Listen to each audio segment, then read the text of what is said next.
And here we are. Welcome back to the working week. God, it's Monday. Car Con Carne. Here I am. I'm James Van Osdol, doing this from home. This is episode 487.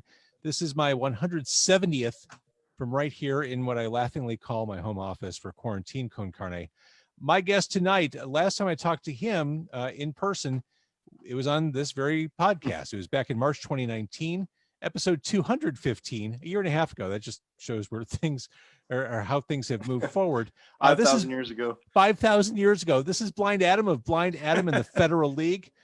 Love this man's music and the band. And, you know, we talked last time, Adam, when you were in my car about you being a socially conscious musician. Pandemic hit this year. A lot of people retreated, hunkered down. You were one of those guys who, to me, I perceived it as running toward the metaphorical fire. You were one of those guys who raised a flag and said, I want to do right by people. I want to help out. You were kind of everywhere doing everything you could for the community. Yeah, I think, I don't know, when it happened, we had like a really cool year of rock and roll music set up. We were like, I've been playing music to some degree, to some serious degree, I'd say, since I was in high school. And this was the best I'd ever been set up, my band and I, to travel around the country and play some pretty big festivals. And we had just recorded a full length produced by Chris #2 from Anti-Flag. And we're like ready to hit the ground running with that.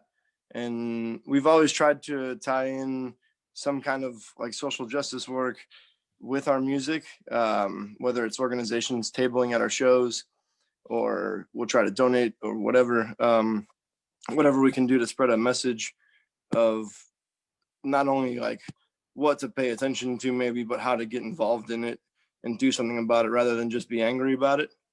And so our friend Joe Tassoni, who owns Mystery Street Studio in Lincoln Park, he mastered the new record. He recorded the 7-inch, the Mansions on the Boulevard 7-inch that we did the podcast release interview for. Uh-huh. He and I grew up going to punk shows together. We actually met at an Anti-Flag show. Nice. When we were like 14. And then we played with Anti-Flag back in December at Reggie's, and we were raising money. $1 from every ticket went to the Night Ministry. And they had a table set up, and we had worked with them a few times. And as soon as the pandemic hit, it was like, okay, we have to cancel all these shows, but we still want to be active in music. So what can we do? And I talked to our friends at Night Ministry, and they needed a lot of help. They were really worried about testing and PPE and all kinds of healthcare needs. They serve all kinds of poor and houseless folks in Chicago. So we set up this weekly live stream to raise money for the Night Ministry at first. And we raised like $3,000 for them. That's awesome. In the first 3 episodes. Yeah. And then we worked with another organization called Indie Lab in Virginia. It's an independent science lab that was manufacturing like innovative PPE with a 3D printer. And they had some of the first rapid results test kits that they were just distributing around Virginia and the East Coast. So we raised like a couple grand for them. And then Brave Space Alliance, who is like a Black and queer-led organization out of Hyde Park, and they do a ton of mutual aid work. And they've fed tens of thousands of people in the city on a weekly basis since the pandemic started. So we try to support them too. And we have since, sorry, I'm rambling, but there's a lot. Since then, a lot. We started an organization. It's not even an organization really. It's just a project with our friend, Jeff Schaller. He's got a cool band called Jeff Schaller and the Long Way Home. Brave Space was looking for help with some supplies, and we have a tour van that we can't tour in, and a bunch of people that like our music and want to help support. So we just asked if we could raise money for people to send us money on Venmo, and we'd fill up the van with supplies from the list that they were asking for. So we raised so much money, and Dante's Tavern in and Humboldt Park wanted to get involved. So we were like, okay, we'll do the supply run, and then with this money left over, we'll just support our friend's business, who is suffering right now because of COVID. And we put in like a $600 pizza order and delivered it to a bunch of the homeless encampments up on the northwest side. And that started in July, and we've been doing it every week since then. That's awesome. Yeah. So you've certainly been keeping busy during the pandemic. Yeah. Yeah, I have to. Otherwise I lose my mind. I feel the same way. I don't like to put too much routine around my day. I like to have flexibility, but I like to have things I can look forward to or things to distract me. Hobbies, whatever. I'm trying to teach myself guitar. How's it going? It's hard. It is hard. It takes some time. Yeah. The F chord is the hardest thing I'm trying to learn right now. Like I can do it if that's the Your only hands start chord. to cramp up when you get the bar chord going. Totally. I can I can finally get every string to ring out, but the F chord's the only thing I play, I'm fine. If I have to actually change chords, forget it.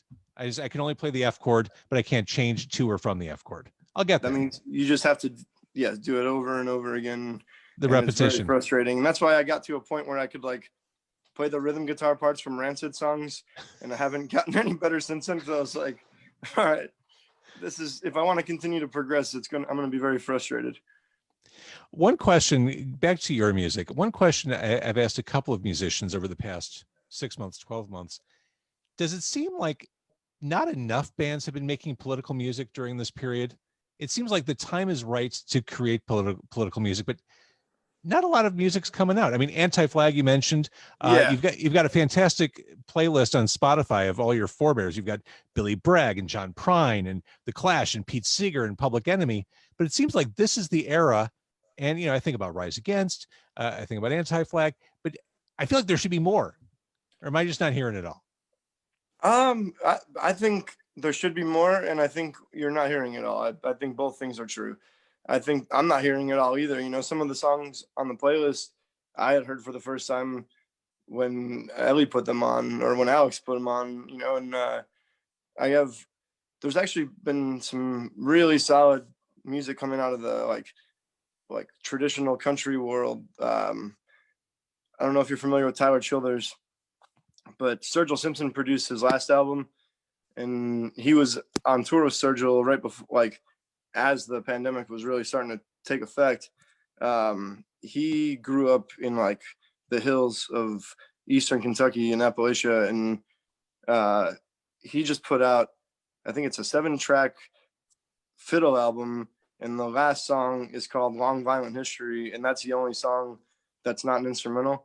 And it's a really pointed song, and I think it's something that everyone should check out. And then there's a black folk singer named Trey Burt that has a really beautiful song called Under the Devil's Knee.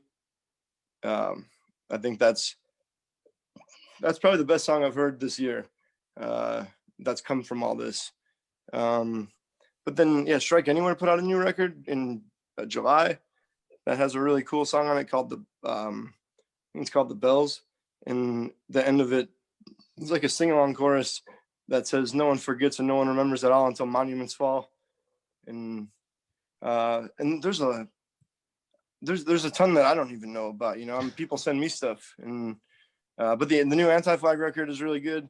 Mm-hmm. I agree. I mean, they've been so consistent in their message, but the message has been consistent, but they've grown as musicians and songwriters so much. They have an interesting catalog to listen to. I agree, and they're awesome at Riot Fest. I was about to say a couple of years ago, but it was just last year, because time means nothing anymore. Yeah, for sure. Yeah, they were one of the first headliners to play on the first day of Riot Fest last year. It feels like 5 years ago. Yeah, God, I was fresh out of high school when that show happened. I don't. It's all just a blur at this point. Because again, I've been sitting in this exact space for 12 hours a day for 8 months. This is all I've done. Yeah. Yeah, man. Yeah, I worked for a logistics company, and March 18th, I think, was my last day in the office. And I didn't even take everything out of my desk, because I was like, oh, I'll be back in a month, maybe 2 if it's Same bad. thing. Yeah. and it's just gotten worse. I did have those panic attacks over the past few months.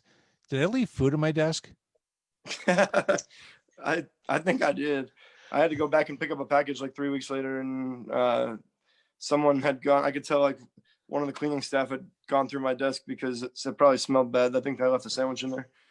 I think at my worst, I may have left some Oreos in there, but they would have been sealed, and we're fine. Maybe a packet. Yeah, those will last like another 10,000 years. Exactly right. So a few months ago, I got to hear what will be the next Blind Adam in the Federal League album, An Act of Desperation. This is, I don't want to say a casualty. It's been a result of COVID-19. This new album, which is really good, is on hold. It's just kind of, it's waiting at the starting block for the gun to go off to hit the track. When I sent it to you, we were about maybe 2 weeks away from announcing it, and then maybe 3, maybe we were close. And yeah, that was 10 years ago now. All right, so here's the deal. I don't want to talk about the songs on the album because people can't hear them, but let's just agree that when these songs are widely available, let's do another interview so we can go in depth. I'd love to. I want to talk about Don't Make It Home and some of these other songs, but it doesn't make sense to talk about something that no one can actually listen to, except for the title track. Yes. That was released just over 2 weeks ago, and it wasn't like a contentious argument with the label, but they wanted to wait to release singles until closer to the release date and be on a pretty traditional release cycle, which is understandable, but we just wanted to get that song out before the election. And the song is An Act of Desperation. Yeah. And it makes sense to me. And this is, I mean, having heard the album, this is the least likely single on the album, but it's the most timely and appropriate song to put out in the universe right now. If you hear this, I encourage everyone, the video is really cool. Our friend Nick Leffler did the video. He did a great job. He really did. And he did a comic book for us for a song on our last album called Uncle Tommy. If you don't have one of those yet, I will put one aside for you. Bless you. Because I'm a total comic book nerd and a Blind Adam nerd. It's a really cool comic book. Hang on. Not far from where I'm sitting right now, Adam of Blind Adam in the Federal League, I have an old Phantom Stranger comic book. Oh, wow. 1970s. Yeah. So that's really cool. Yeah. You're talking to the right guy. Yeah. Sign me up for the Blind Adam comic book. He did it's basically the Uncle Tommy song. Like the lyrics of the song are the dialogue in the book. And then it's like a 5 or 6 page comic book that just follows that story. And so we collaborated on this music video as well. And we had the video that song was supposed to be the second or third single. The record was supposed to come out probably in June, and we figured we would have released a couple others, and then that one would come out like in, I don't know, sometime September or October. And we'd kind of like let the album be for a few months and then throw that one out before the election. And so the video has been ready since July, and we've just been like waiting and trying to figure out when we could release it. And then eventually we were like, we have to do this. We can't sit on this until, February or something. It doesn't make sense to release it then. Well, and the scenario you described, that's the world we lived. I mean, even before COVID, the rules about releasing music and the timing and all that, that's all been upended. You can have a plan or a marketing direction, but sometimes the world dictates how these things should happen. COVID certainly upended the upending that happened before that, and there are no rules. We're all trying to figure out ways to cut through this, and I think this was absolutely the right play. Yeah, thank you. We talked. I mean, I even asked you a few months ago. I was kind of looking to get your insight, and you encouraged us to release material, and I think we're gonna work on some cool stuff over the winter that we can kind of release separate from the album, maybe like a little, home recording of like a covers EP. And I have some friends in like the Chicago honky tonk scene, and a friend of mine named Gorgeous George. He plays in a band called Wild Earp and the Free For Alls. He's one of those dudes that could pick up any instrument and play it pretty well, and he's real good with Irish folk music in particular and like old Americana stuff. So I think we might rework. Cool. Some of our other songs into like more traditional folk arrangements, just because we don't have anything else to do. And I think it'll be a fun project. Well, see, and this is what I love about Blind Adam and the Federal League. Musically, you're able to kind of straddle all those worlds and make something of it. Yeah, you've got that country vibe, the Americana. You can play in the world of honky tonk.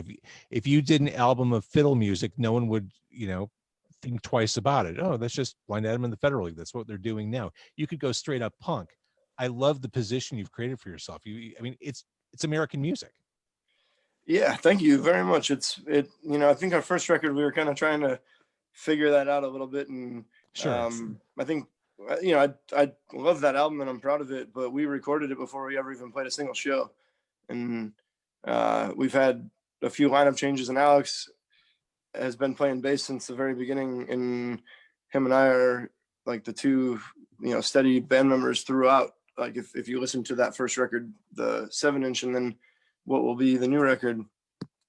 But, having Ellie on lead guitar is amazing. The guitar playing on the new record is, and I don't mean to pat myself and my own band on the back too hard, but it's some of the coolest guitar playing I've heard on like a modern rock and roll record. That's good. You should be inspired by the stuff you're doing. Yeah. But it's, I think a lot of people are really going to enjoy that. And the guitar player on the first record is a very good guitar player and a good friend of mine. But we also got a chance. So we went out to Pittsburgh. We sent Chris demos maybe about 3 weeks in advance. They were in the studio tracking 2020 Vision, and I was sending him demos, and he was like, I will listen to these when we're done. I got to get home first, and I can't be listening to your record or your demos while we're tracking our record, which is understandable. And so he got home and listened through maybe for like a week. And then we went out there in August for 2 days and just went through the entire, 12 songs or whatever that we had at the time, and kind of picked out the 10 best that we liked, and kind of worked a few ideas into full songs, and then made demos of that, and went home for 2 months and came back, and we knocked the whole record out in a week. It's awesome. Yeah. All right. So for people who want to hear the way you sound right now in Act of Desperation, it is acoustic. It is as timely as the headlines you'll read on any website or newspaper today. The video is great. In Act of Desperation, it's streaming everywhere. New album, it's ready to go. It's just waiting to be called in. And I think we're looking at like mid to late March is the timeline that they gave us now. And hopefully we'll be able to play some shows, in the early summer at least. Well, you certainly know how to do streaming shows if that doesn't happen. Yeah, we're going to work on bringing that back. So when we do, I'll let you know. And we'll put our social media up. We'll update our social media with all that information. We were doing a weekly live stream. We did that for 9 weeks and burnt ourselves out. Sure. I think we're going to do we might do like a monthly series now through the winter. Isn't that funny? So, you start doing the live stream series, you think, yeah, we'll do this for a few weeks. Then, 2.5 months later. Yeah. It's kind of like saying, I'm going to do this podcast from home every night. Right. Give it a couple of weeks. Everything will be back to normal. 8 months later, here we are. This coming Friday, I love these days. It's Bandcamp Day. This is when all the fees associated with selling merch on Bandcamp go directly to the artist. And I always encourage people, if they want to support independent artists, want to support local artists, Bandcamp Day is a great day to do it. Blind Adam and the Federal League are on Bandcamp. Buy a CD, buy some streaming music. It's all there, including the new song. And if you could actually, if I'm going to plug one thing, we just got a bunch of face masks, and they have the logo from the new record, which is really cool. And then on the other side, it says Destroy Fascism. And the proceeds from that are going to help our friends at Brave Space Alliance. Right on. There's that socially conscious. I mean, you really do walk the walk. And I love that about you. You are totally legit, Adam. So are you. Thank you, my friend. Thank you for doing this. And thank you, everybody, for watching. And we're going to wrap up the live stream here.